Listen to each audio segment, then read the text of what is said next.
and we will get started in just a second. All right, we are rolling in room one with Cocalekas.net. Hi, Joe. Hi, Matt. How are you? Hey, good. How are you? I'm doing fantastic. One thing that struck me, it's that we never see the preparation of these kind of athletes, like since from the things they eat, from everything, how their personal life. How important is for them to have this balance with their life and the sports in terms to have success on the professional life? I mean, Matt can speak really directly to what he witnessed with Patrick too, but just broadly, I'd say I think it's very important. I think what Kirk especially showed by admitting, hey, I take Tuesdays off. It's really important to me and my family.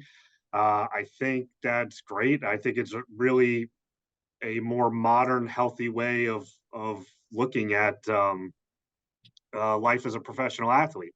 I don't think an athlete would have necessarily admitted that 10 or 15 years ago, but I think we've come a long way as a society since then. And I think it's great that Kirk did.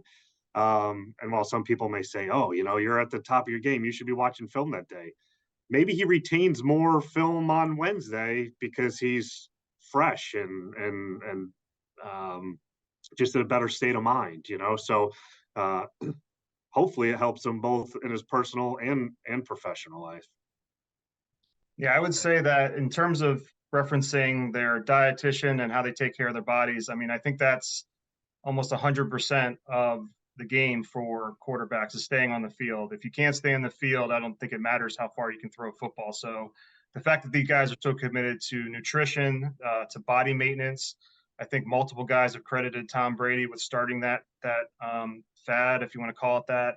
But it's incredibly important to these guys that you're able to rebound from what they call, going through a car wreck on Sunday to being able to play 6 days later. I think that you have to have that sort of commitment in modern NFL in order to perform.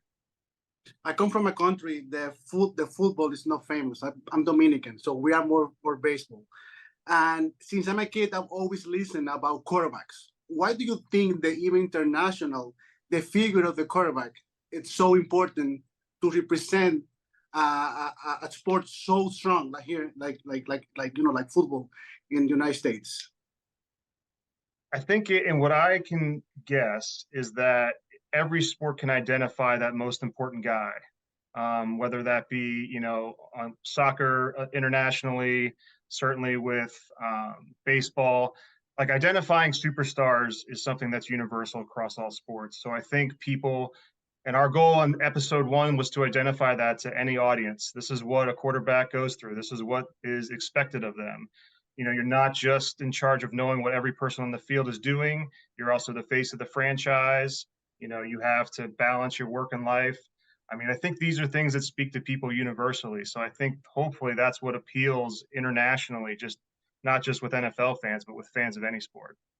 Yeah, and I feel like the quarterback has such a huge impact on every game, right? Like I'm a huge baseball fan. I'm a big Red Sox fan, right? So you said you're in the Dominican, Pedro Martinez, like I love Pedro Martinez, right? And nobody dominated a game like Pedro, but he did it every 5 days, right? Yeah. Patrick's doing it every game. Every game, he's the focus for that team, So I think the fact that every single game, their play really dictates to a large extent how the team performs, makes them a really unique position. I have to be honest, after I watch documentaries and the stories, I think this is really important for people that doesn't live in America, that they just imagine how is this game. And after I move here, I can tell how important and how powerful is football for, not just for America. I mean, like the work ethic, the balance. That's why this career doesn't last that much, because it's so physical too. And I think it's wonderful how you guys represent them on screen. Thank you. Appreciate it. Thank you so much for your time. Okay. Nice to meet you. Thank you. Bye-bye. Thank you so much, Ruben. Stand by. I'm going to send you back to hospitality. Okay. Thank you.